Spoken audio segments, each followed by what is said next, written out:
Hello friends, कैसे हैं आप सब। आई विश आप सब बहुत अच्छे होंगे। और एक बार फिर मैं आप लोगों के लिए कुछ नई इन्फॉर्मेशंस लेकर हाजिर हुआ हूँ, जिससे कि आप न्यू कार परचेज़ करते समय अपने कुछ पैसे बचा सकते हैं और किस तरीके से सेल्स ट्रैप में फंसने से भी बच सकते हैं। तो एक रिसेंटली एक इंसिडेंट मेरे सामने आया है। हमारे ऑफिस में जो कैब्स हमें पिक एंड ड्रॉप करने आती हैं, तो वहीं एक ड्राइवर से मेरी बात हुई। उन्होंने मुझे बताया कि सर, मैं न्यू कार परचेज़ करने का प्लान कर रहा हूँ और मैंने अर्टिगा बुक करवा दी है। तो जब उन्होंने अर्टिगा बुक करवाई थी, तो सेल्स पर्सन ने उनसे कहा कि सर, गाड़ी पे 4 से 6 मंथ की वेटिंग है, आपको इतना वेट करना पड़ेगा। और फिर भी ये मारुति की तरफ से फिलहाल सभी गाड़ियों पे एक अच्छी खासी वेटिंग चल रही है, किसी पे 4 मंथ की, किसी पे 6 मंथ की।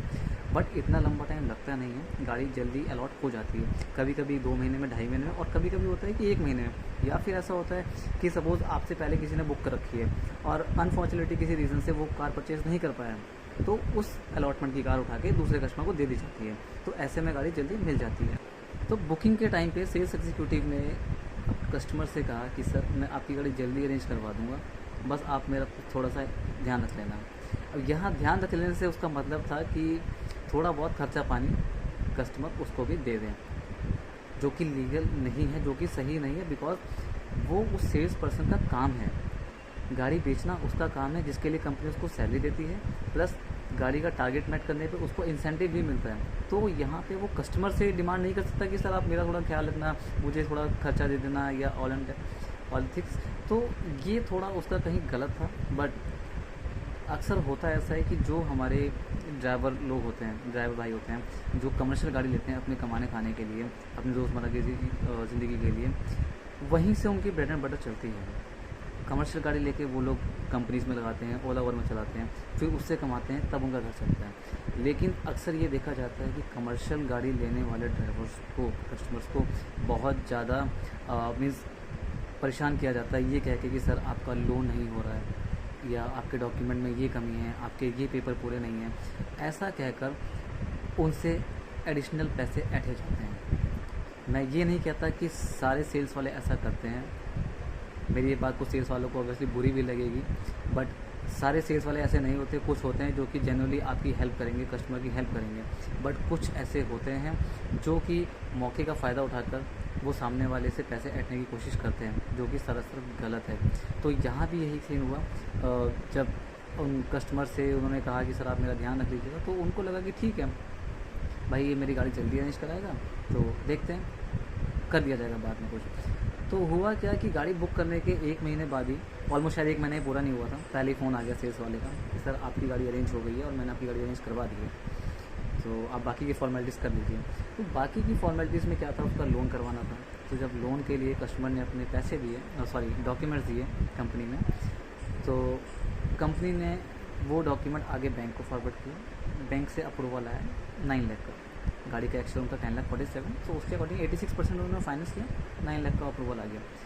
अब अप्रूवल आ गया, गाड़ी आ गई, सब कुछ हो गया। यहाँ पर अब जब डिलीवरी लेने का टाइम आता है, सारी डॉक्यूमेंटेशन हो जाते हैं, तो उससे पहले सेल्स एग्जीक्यूटिव कस्टमर से कहता है कि सर, या तो आप मुझे 10,000 रुपये दे दीजिए, या फिर आप 10,000 का मुझसे सामान लगवा लीजिए। क्या ये सही है? नहीं। 10,000 रुपये आप उनसे पहली चीज़ गलत मांग रहे हो, और दूसरा, वो कस्टमर की चॉइस है कि वो आपसे सामान लेते हैं या नहीं लेते हैं। आप उनको फोर्स नहीं कर सकते कि आपको ही 10,000 का सामान लेना ही पड़ेगा, या आपको 10,000 मुझे देने ही पड़ेंगे। मैं अपने सभी ड्राइवर भाई को ये बात बताना चाहूँगा कि अगर कोई सेल्स वाला आपके साथ ऐसा करता है, तो आप उसकी मारुति में कंप्लेंट कर सकते हैं, जिसका एक्शन बहुत अच्छे लेवल तक होता है। मारुति में आपके पास फीडबैक्स कॉल आती हैं, आप वहाँ पे बता सकते हैं। और मारुति में आप डायरेक्ट मेल भी कर सकते हैं कि सेल्स पर्सन ने आपसे एडिशनल अमाउंट की डिमांड की थी। तो मारुति इस पे, या मारुति या कोई भी मैन्युफैक्चर कंपनी, लाइक हुंडई हो, टाटा हो, आप कोई भी गाड़ी परचेज़ करें, तो वहाँ पे इन चीज़ों को लेकर बहुत रिस्ट्रिक्शन होते हैं। मीन्स कंपनी इन पर अच्छा खासा एक्शन लेती है अगर आप इनकी कंप्लेंट करते हैं तो मैं जस्ट आपको यही कहूँगा कि अवेयर रहें अपने राइट्स को लेके, अननेसेसरी चीज़ों में पैसा वेस्ट ना करें। बिकॉज़ आप जो गाड़ी खरीद रहे हैं, वहाँ से आपकी फैमिली का ब्रेड एंड बटर चलना है, आपकी फैमिली का खर्चा चलना है। और अगर आप वहाँ उसको एक बार पैसे देते हैं किसी चीज़ के एक्स्ट्रा, तो ये फिर उसकी हैबिट बन जाएगी कि यार एक कस्टमर से मैंने इस तरीके से 4,000 5,000 रुपये या 10,000 रुपये ले लिए, अब मेरे पास अगर और भी कस्टमर आएंगे तो मैं उनसे भी इस तरीके से मांगूंगा। तो चलो ठीक है, आप कैपेबल हो देने के लिए, बट कोई इस कंडीशन में नहीं है, वो कहीं से पैसा उधार भी ले रहा है, फिर लोन भी करवा रहा है, उस कंडीशन में अगर वो गाड़ी खरीद रहा है तो उसके लिए पॉसिबल नहीं है ना कि 5,000 10,000 वो एडिशनल दे। अगर उतने ही पैसे का वो यूज़ करेगा तो उसके एक महीने की CNG का खर्चा निकल जाएगा आई थिंक। बिकॉज जब आप किसी कंपनी में गाड़ी लगाते हो कॉर्पोरेट सेक्टर में, तो वहाँ आई थिंक आपकी पेमेंट भी 45 डेज़ के बाद आती है। तो अपने राइट्स को जानें, सेल्स स्टेप से बचें, यही मैं आपको कहना चाहूँगा। और एक और चीज़, अक्सर होता है जब कमर्शियल गाड़ी लेने के लिए कोई कस्टमर किसी शोरूम में जाता है, तो ये बात मैंने अपनी पहली वीडियो में भी कही थी कि प्राइस हमेशा अपने परफॉर्मा इनवॉइस पे लें। सेल्स वाले को बोलें कि नहीं, मुझे ब्लैंक पेपर पे डील नहीं चाहिए, आप मुझे प्रॉपर परफॉर्मा इनवॉइस के अंदर अमाउंट बताइए। और एक और चीज़ देखिए, गाड़ी का एक शोरूम, इंश्योरेंस, ये सेम रहता है, ठीक है, बट इंश्योरेंस अमाउंट हमेशा वो जो लिखेगा सेल्स वाला वो अप्रॉक्स में लिखेगा। सपोज अगर गाड़ी का इंश्योरेंस 25,000 रुपये का कटेगा तो वो उसको 28,000 अप्रॉक्स लेके चलेगा। तो जब आप फाइनल गाड़ी की डिलीवरी लेते हैं तो उस टाइम पे वो अमाउंट मैच करें और उसी के अकॉर्डिंग पैसे दें। दूसरा, रजिस्ट्रेशन अमाउंट हमेशा वैरी करता है।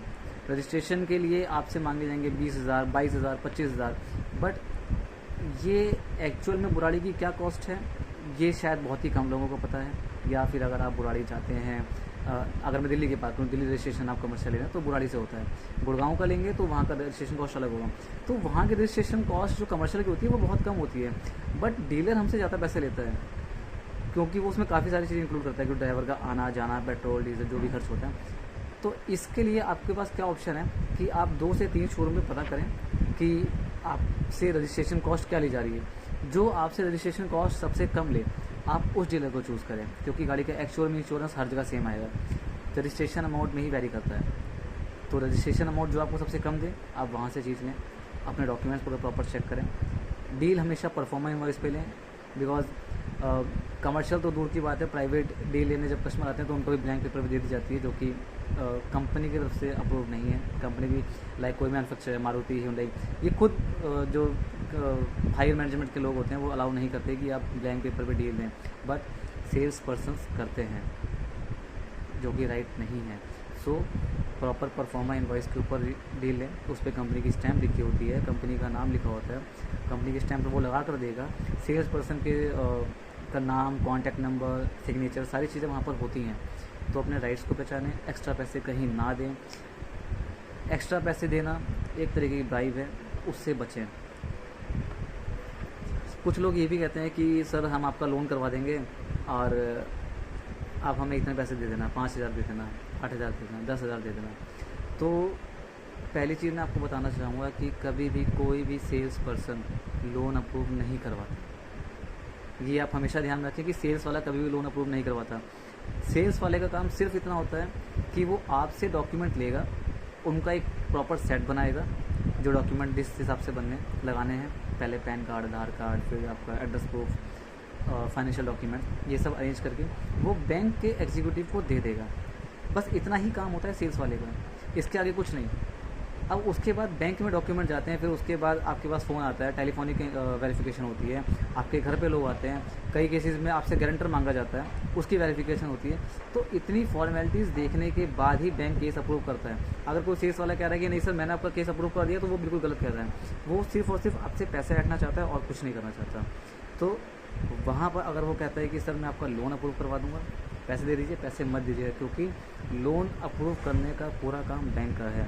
बैंक में डॉक्यूमेंट जाते हैं, सारी वेरिफिकेशन होती है, हायर मैनेजमेंट के लोग जो वहाँ के जोनल हेड होते हैं और एरिया हेड होते हैं वो चेक करते हैं, सारी रिपोर्ट्स चेक करते हैं कि आपकी फील्ड इन्वेस्टिगेशन की रिपोर्ट कैसी आई है, आपका सिविल की रिपोर्ट कैसी है, उसके बिहाफ पे वो लोन अप्रूव करते हैं, ना कि कोई सेल्स वाला करवाता है। तो इन चीज़ों से बचें और दूसरों को भी बचाएं। और इसी तरह की और इन्फॉर्मेशन मैं आप लोगों के साथ शेयर करता रहूँगा। और अगर कभी आप लोगों में से किसी ने भी इस तरीके की प्रॉब्लम्स को फेस किया है, जहाँ आपसे एक्स्ट्रा पैसे मांगे गए हैं या अननेसेसरी मनी की डिमांड की गई है जिसकी रिक्वायरमेंट नहीं है, तो प्लीज़ हमें कमेंट बॉक्स में बताएं। और कोई भी सजेशन, किसी भी तरीके का फीडबैक देने के लिए प्लीज़ कमेंट बॉक्स में कमेंट करें।